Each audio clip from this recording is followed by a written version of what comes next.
With a recap of what was day 3 in the trial of Sean Diddy Combs. Once again, the prosecution's star witness, Cassie Ventura, was on the stand, and her testimony was both graphic and disturbing. Obtained by CNN appears to show the music mogul assaulting his then-girlfriend, Cassie Ventura, at a hotel in 2016. In the video, Combs can be seen striking and kicking Ventura as she tried to leave. I have the video right in front of me. What words from Cassie's lips sent shockwaves through the courtroom, pushed Diddy to the edge of a life sentence, and left his daughter reeling, sick with dread. The federal trial of Sean Diddy Combs is a spectacle unfolding in real time, a whirlwind of stunning revelations centered on one pivotal figure. Cassie Ventura, once Diddy's lover and now one of his fiercest accusers, took the stand as the prosecution's linchpin. Was she prepared? Beyond prepared, she radiated unshakable confidence, ready to unravel a story that would haunt everyone in that room. Cassie didn't just testify, she dragged the court into the depths of a personal hell she endured as Diddy's girlfriend.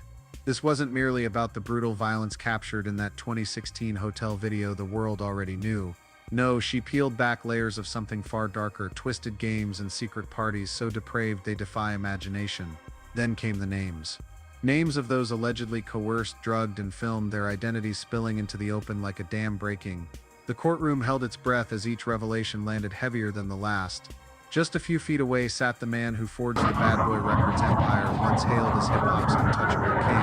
But Sean Diddy Combs was no monarch in that moment. His face, once a fortress of charisma, crumbled into panic as Cassie's testimony carved through his legacy. Picture it, the mogul who'd strode in with the swagger of a titan, now frozen, his eyes betraying a dawning horror.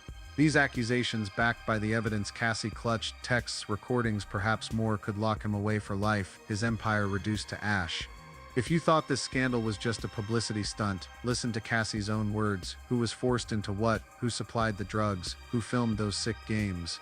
Does she hold the critical evidence to lock up this music titan, or is there an even bigger secret waiting to be unveiled? This trial might spell the end of a showbiz empire, and here's everything Cassie revealed. Uncut, unfiltered, all in this video. Live from the Southern District Court in New York, Manhattan woke to a tense electric atmosphere this morning. A biting wind swept across the steps of the Southern District Courthouse, where a swelling crowd gathered in breathless anticipation. Reporters jostled for position, cameras flashing like a storm about to break. Women's rights activists held aloft bold red banners proclaiming justice for Cassie. Meanwhile, a small but vocal group of Diddy supporters chanted, "They're slandering our king." One banner, caught by a gust of wind, fell to the ground, revealing a handwritten message, "The truth will prevail." And then the main act took the stage. Diddy strode into the courtroom, his presence radiating an almost arrogant confidence. Flanked by a cadre of elite lawyers paid millions to shield an empire teetering on the brink, he moved like a man untouchable. But that swagger, it was destined to crumble. Across the room, on the witness stand, stood Cassandra Ventura, known to the world as Cassie. 8.5 months pregnant, her hand rested gently on the hem of a simple brown dress. Her face, bare of heavy makeup, carried an unshakable resolve in her eyes. In the rows behind, her husband, fitness trainer Alex Fine, sat on the right, his gaze a quiet beacon cutting through the shadows, fueling her with unspoken strength. This was no ordinary trial. This was the moment an empire faced its reckoning. For over a decade, the relationship between Diddy and Cassie had burned bright, only to fade silently in 2018. But the secrets buried in the darkness of those years, they were about to be dragged unsparingly into the light. Over a year ago, Cassie filed a lawsuit against Diddy, accusing him of abuse, control, and sexual exploitation. Allegations the hip-hop mogul fiercely denied. The civil case was settled in a mere 24 hours, a speed so dizzying it raised eyebrows across the industry. But the story didn't end there. Those accusations lit a fuse that sparked a federal investigation. What began as a quiet civil suit exploded into the biggest scandal to rock American entertainment in years. Today, Cassie isn't here to sue, she's here to testify, in public, under oath. She's doing well. She got a restful night. She's ready for cross-examination, and we're very confident that she's going to do perfectly. Thank you. All right, thank you. What really happened behind those closed doors? How could a romantic relationship twist into the living hell Cassie describes? And the question that haunts most, How could a woman endure such horrors for an entire decade? This isn't just a tale of Cassie and Diddy. It's a story of power, control, violence, and the complicit silence of an industry, of a society. A society that once worshipped the glitz and glamour, blind to the darkness lurking beneath. Cassie, now carrying the child of another man, has sacrificed everything: her privacy, her safety, even the peace of her final trimester. All to stand in the eye of a media storm, reliving the most agonizing memories of her life. Step into the shattering details of Cassie's second day of testimony and discover why this isn't merely a trial. It's an unmasking of the demon once hailed as the entertainment titan named Diddy. At 10:12 a.m., the name Cassandra Ventura, known to the world as Cassie, rang out in the courtroom. Before her, two witnesses had taken the stand, laying the first grim pieces of a puzzle that would stun the world. Nearly 9 months pregnant, Cassie stepped onto the witness stand, her frame trembling, yet her eyes blazing with resolve, like a warrior braced to confront the ghosts of her past. The air in the courtroom was taut as a bowstring, not a whisper, not a stray sound. Every soul seemed to hold their breath, poised for the truths she would unveil.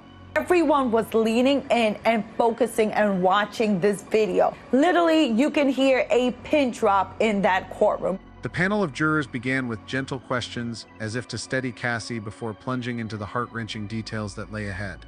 How old are you? 38. What is your work? Musician and entertainer. How long were you with Sean? 10 years. 10 years, a decade trapped in a living hell. In 2006, Cassie, a 19-year-old with starry eyes and boundless dreams, signed with Bad Boy Records, Diddy's empire. She had no idea that step would lead her into the clutches of a tyrant. Love for Diddy wasn't an emotion, it was an invisible chain, strangling her soul, crushing her dignity. In a haunting testimony that chilled the courtroom, Cassie ripped away the glittering facade of the music world to expose a horrifying truth. To the public, Diddy was the music mogul, the mastermind who built Bad Boy Records, turned artists into superstars, and expanded his reign into fashion and media, but behind closed doors, as Cassie revealed, he was a monster, violent, controlling, and utterly ruthless. She said that Sean Combs directed everything from what she had on, to the lighting in the room, to how she was supposed to interact with the person that she was having sex with.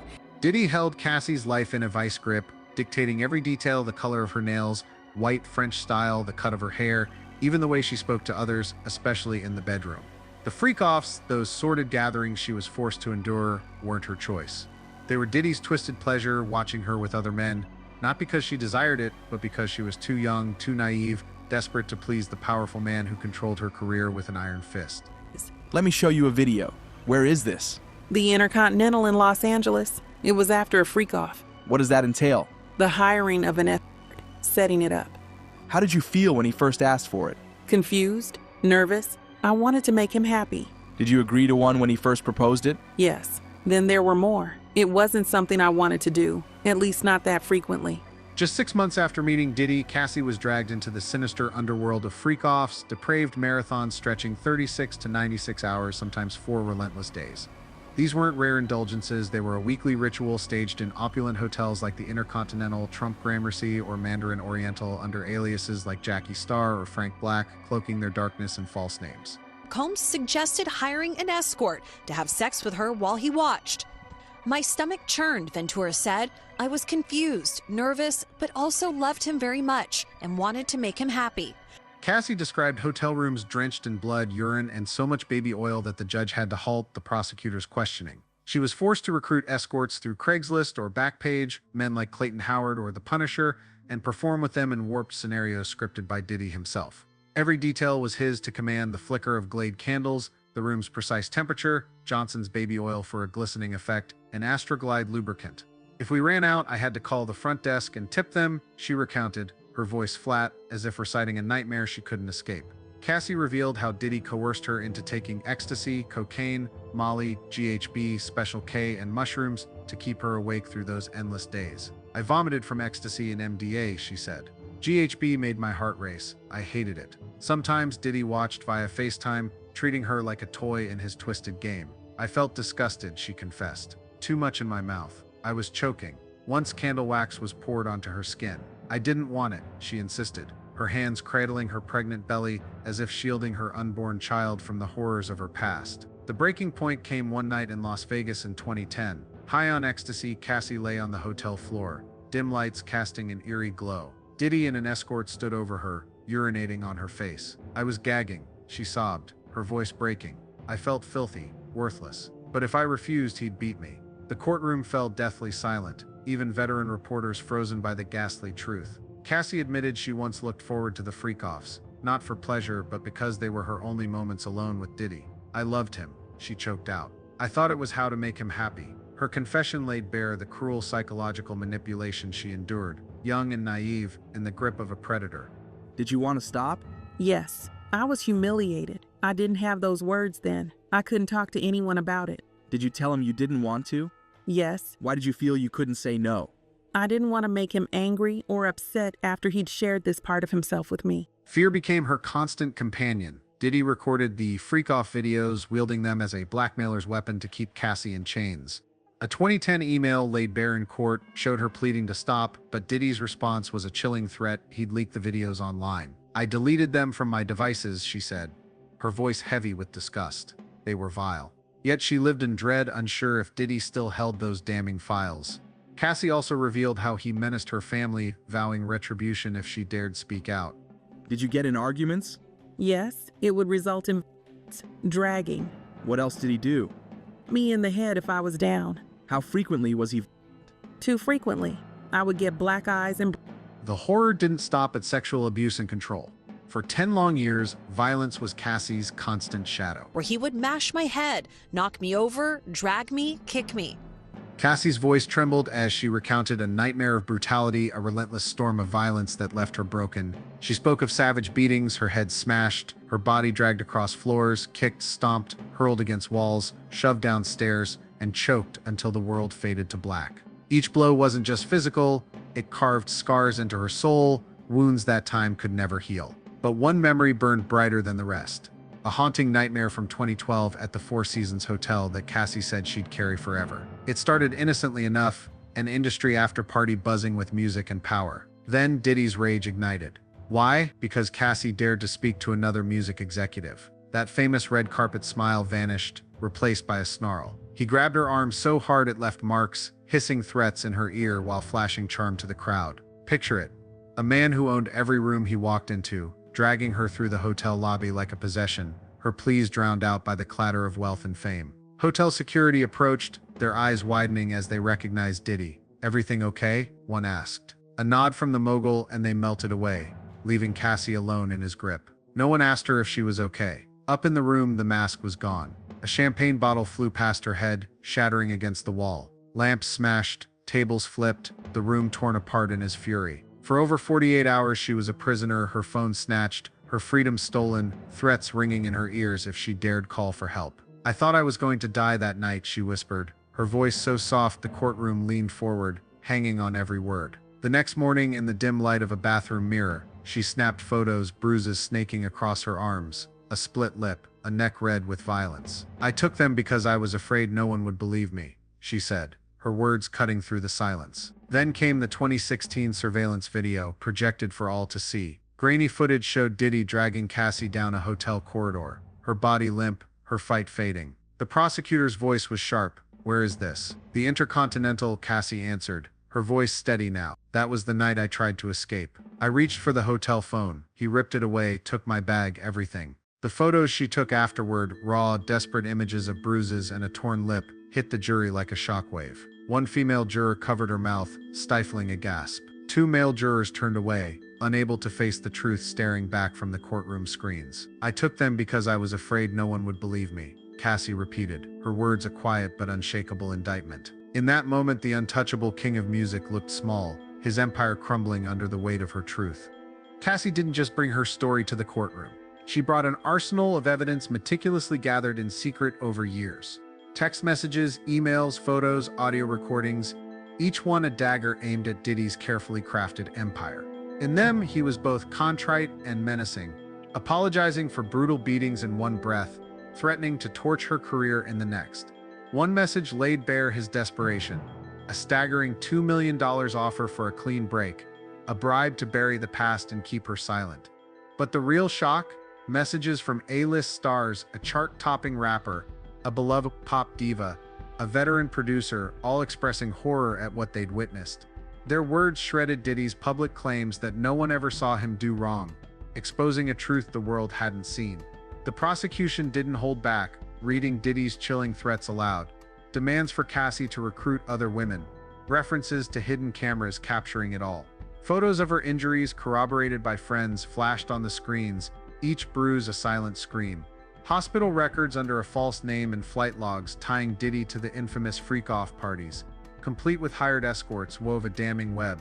Cassie's voice broke as she described flipping through a notebook, a grim roster of escorts Diddy used, and how he forced her into encounters she never wanted. "I felt like an object," she said, her voice shattering, tears spilling over, like something for him to use. Amid the horror, Cassie paused, her gaze lost in the void. In a moment that stopped the courtroom cold, she confessed she had once loved Diddy with every fiber of her being. "He was my everything," she whispered, her voice trembling. "Those freak-offs, they were the only times I got him to myself. The only moments I felt connected to him." Her words hung heavy, a gut punch no one saw coming. Who could imagine it? In the heart of a nightmare, Cassie had clung to love, sacrificing herself for fleeting scraps of warmth from the man she adored. But that love became her prison. Diddy, she said, turned her into a puppet, twisting her mind and strangling her musical dreams. "I stopped feeling human," she sobbed, reliving the days she bent to his will, using drugs, enduring freak-offs, all to escape his wrath. "I was just a young girl, thinking he'd lift my career," she choked out, her voice raw with pain. The jury sat frozen, jurors' eyes glistening, as the weight of her words rewrote the story of a mogul's legacy. This wasn't just testimony, it was the unraveling of a myth, and Diddy could only watch as his untouchable crown slipped away. At the defendant's table, Diddy sat rigid, his face a mask of stone, fingers clenched around a water glass. The swagger he'd strutted in with that morning? Gone, obliterated within 30 minutes of Cassie's searing testimony. He fumbled with his tie, his cufflinks, scribbling frantic notes, whispering to his lawyers, but most of the time his eyes were locked on Cassie, a piercing glare that seemed to burn through her. Cassie never met his gaze, not once, as if his presence was a shadow she refused to face. But when she unveiled her arsenal, text messages, emails, apologies from Diddy for his violence, threats to crush her career, his shock was palpable. He had no idea she'd been safeguarding these secrets for years. Messages from his inner circle, big-name friends and business partners, confirmed they'd seen his dark side at private parties. One, from producer Dallas Austin, a friend Cassie trusted, pleaded for her safety. These, alongside photos of her wounds and hospital records under a false name, painted a portrait of a Diddy the world never knew. Cassie went further, naming Diddy's loyal lieutenants, security, drivers, a former chief of staff, a financial handler, and their roles in his web of control. 7 photos of these figures flashed on the prosecutor's screen, and Diddy couldn't stay still. He shot to his feet, fury erupting as he roared, "This is a lie. She's trying to destroy me." His lawyers scrambled, yanking him back to his seat, but Diddy kept shouting, railing about betrayal. Court officers had to escort him out, leaving the courtroom in chaos. Behind him, his daughters, seated near the defense, fled in tears, unable to stomach the horrific details. Diddy's legal team, led by the sharp-tongued Tenny Garagos, fought to claw back control. They argued the 2016 video showed jealousy, not sex trafficking, and painted Cassie as a willing participant in Diddy's lavish lifestyle, driven by greed, like the $20 million civil settlement she'd secured. They hammered her drug use, questioning her memory's reliability, and pointed to date discrepancies. They called a former assistant of Cassie's to the stand, only for prosecutors to expose the witness's payments from Diddy. Cassie admitted drugs and sex were central to their relationship, but stood firm on her claims of abuse and rape, including a 2018 assault. A text from her seemed to align with Diddy, but she explained, "I sent it because I feared what he'd do." When Garagos pressed, "Why didn't you leave?"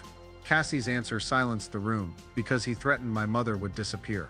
Garagos froze, and jurors exchanged glances, the weight of her words sinking in. Outside, the internet exploded. A post from Alex Fine, hailing Cassie as the strongest woman, racked up 2 million shares. Diddy's PR machine fired back, branding Cassie a schemer. But in the courtroom, his once loyal entourage began to slip away.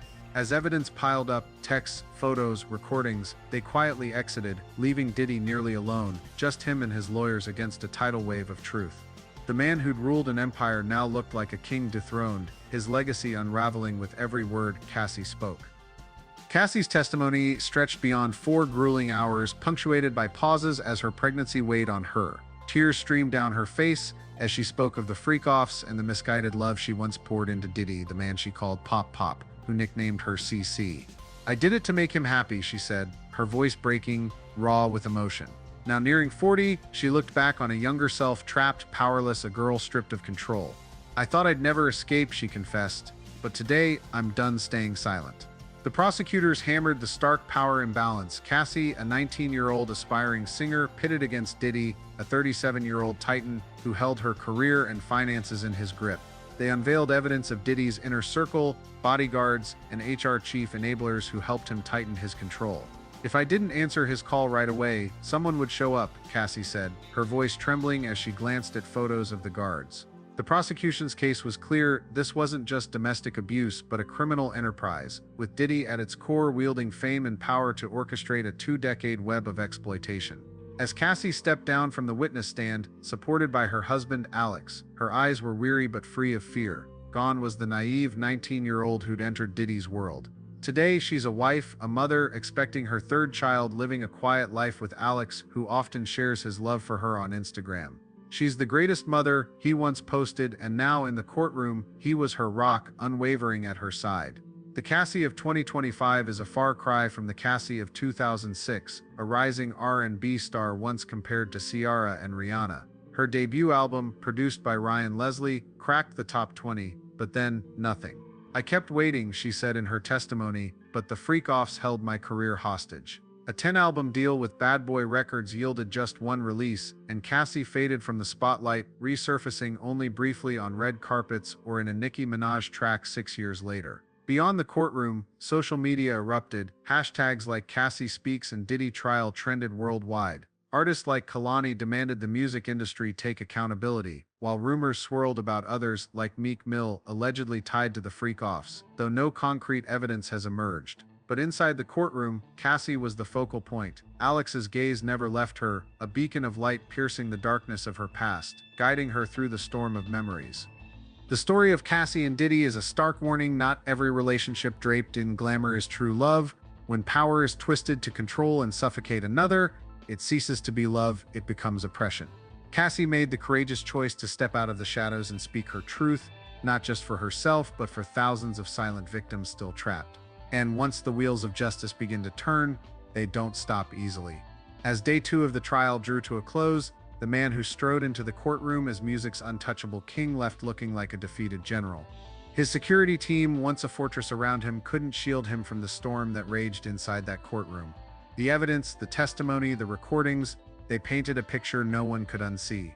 The question now isn't whether Diddy can win this case, but whether his reputation can ever recover from the truths the world heard in that courtroom today.